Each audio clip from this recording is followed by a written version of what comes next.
The real threat to our league isn't money, it isn't ratings, or even missed calls, or even physical play. It's the lack of accountability from the league office. Okay, so the real issue in the WNBA isn't about money, ratings, or a bad call here and there. It's about the league office not being accountable. Think about Sue Bird in that moment after Nafisa Collier's super emotional press conference. Cameras captured her face, and she looked stunned, completely caught between disbelief and disappointment. Some people said it was about loyalty, but others whispered it was something deeper, maybe a rift nobody saw coming.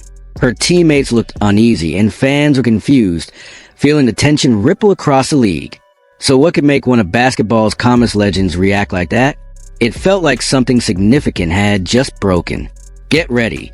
Sue Bird was witnessing a new leader emerge. She sat quietly while the cameras rolled, eyes glued to every word Collier spoke. This wasn't just another media moment. It felt like a turning point for the league and for Bird, one of the most respected voices in women's basketball. The moment hit her emotionally in a way she hadn't expected. She'd seen countless stars come and go, but there was something about Kira's presence, her voice, her quiet strength, that signaled a real shift in the WNBA vibe. Nafisa Collier, the superstar for the Minnesota Lynx and one of the league's brightest young talents, was speaking about leadership, about stepping into a huge role after the veteran players who built the team had left.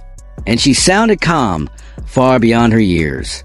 She was honest, composed, and deliberate. This wasn't a rehearsed speech. Every sentence felt grounded, sincere, and intentional. Bird realized this was something you can't teach, the natural command of a true leader.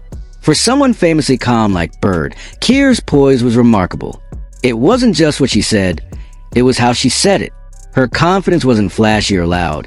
It was steady like a strong heartbeat. Even under pressure, it reminded Bird of the time she stood at a microphone, knowing a single sentence could create headlines, shift public opinion, or define a season. For Bird, a press conference isn't just a formality. It's a window into how an athlete sees themselves and their role in the sport. She understood the quiet power in those moments, the way tone and expression can connect a player to fans and the basketball world. Watching Kira, Bird saw someone who had mastered that balance. Authentic yet composed, relatable but still authoritative. It was a kind of performance that earns respect through truth, not flash. And here's the kicker.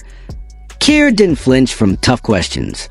When asked about leading a young team or handling the pressure of being a franchise player, she answered with clarity and conviction every time. Her words showed that Kira knew herself well, but also had a clear vision for the future of women's basketball. The very future Bird spent decades fighting for. For Bird, this wasn't just admiration, it was recognition. That calm strength, staying composed under intense scrutiny, refusing to let the moment overwhelm her, those were traits Bird relied on throughout her 20-year career. Watching Kira display them with such natural grace made Bird feel both proud and a little bittersweet. It was like a quiet passing of the torch, a legend witnessing the next guardian of the game rise. Sue Bird's reaction wasn't about jealousy or nostalgia. It was about seeing something sacred continue. It was a reminder that greatness in basketball isn't just about points or championships. It's about the courage to lead, to speak up, and to inspire the next generation. As the cameras clicked and Collier's words echoed, Bird knew one thing for sure. The WNBA's future had just found its next voice. But here's the question. Did Bird see a passing of the torch or the start of a storm? Bird had seen everything in her career. The wins, the tough losses, the defining moments that tested a player's heart.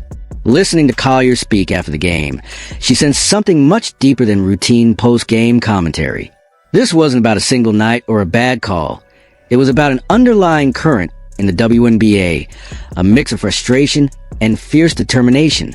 Kira's comments confirmed the truth Bird had long understood. What happened in Game 3 was just a spark in a much longer story, a story that has been building for years about fighting for recognition, fair treatment, and respect for the women who devoted their lives to this game. That issue didn't start that night. It was simply brought to light. Now, Bird is in a unique position as part of team ownership, so she had to be careful with her words. She respected boundaries and understood the limits of what she could say publicly, but she could always speak to history, and history spoke volumes. Time and again, when WNBA players have used their voices, real change has happened. It's never been easy, and it's frustrating that progress often relies on players shouting first to demand attention. But it works. What really struck Bird was how often people misunderstand this entire situation. Too many still view women's basketball through the lens of men's sports, assuming the same structures, privileges, and support systems exist. That's not the reality. The WNBA has always had to fight harder for the same respect, recognition, and basic fairness. And when those in charge didn't listen quietly, players learned to speak loudly enough that they couldn't be ignored. Social media has changed the game. Bird noticed that it gave players instant access to fans and the freedom to speak their truth unfiltered. But she also saw the difference between simply venting online and delivering a thoughtful, prepared statement with weight. That, she believed, was uniquely powerful about women in the league. The ability to channel emotion into organized, purposeful advocacy. She remembered the countless times players tried raising concerns privately, only to be brushed off or delayed. Over time, they realized the public stage was sometimes the only way to make the league actually listen. And for Bird, that wasn't rebellion. It was leadership. That was all about demanding accountability. One moment from the season really stuck with Bird. It wasn't from Keir, but from Paige Buckets, a young guard wise beyond her years. Before a game in Indiana, Paige told her teammates something that really resonated with Bird. She said, "I've had to learn how to defend while fouling again." She said it jokingly, but beneath the humor was deep exhaustion. A quiet acknowledgement of all the inconsistencies and unspoken struggles players endure just to adapt. For Bird, that crystallized everything. The frustration, the resilience, the never-ending effort to be heard. The WNBA isn't just a league. It's a movement built on sheer persistence. Watching this new generation speak out with the same courage she once had, Bird realized the cycle wasn't ending. It was evolving. The torch had truly been passed, along with the responsibility to keep pushing until lasting change takes hold. What happens when the fight for fairness grows bigger than the court itself? When it forces both legends and newcomers to rethink what justice really means? Stay tuned. Sue Bird had heard countless post-game reflections in her career, but Paige Bucket's words hit differently.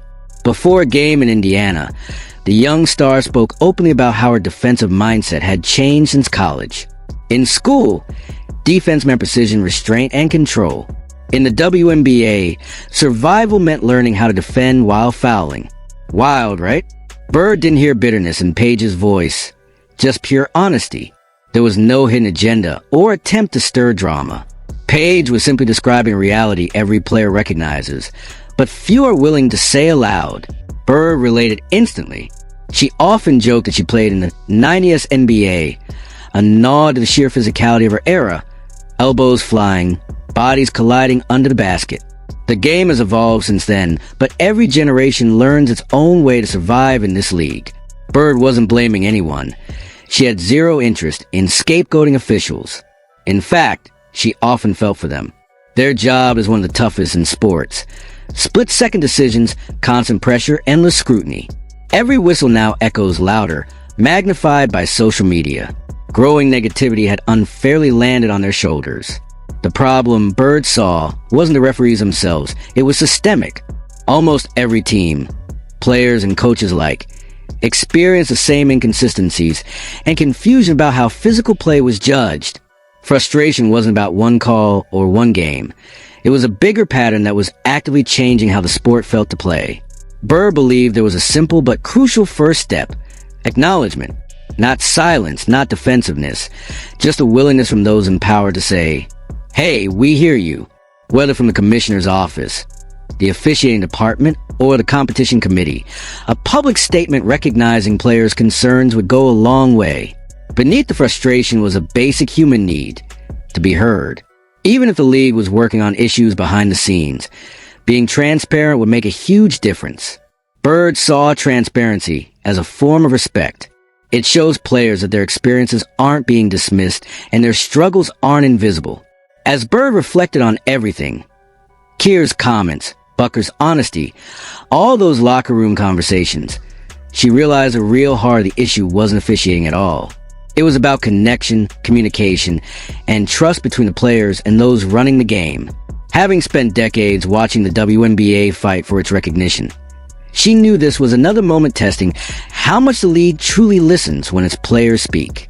What's remarkable is how a debate about whistles and fouls turned into a much deeper question about power, trust, and who actually controls the game.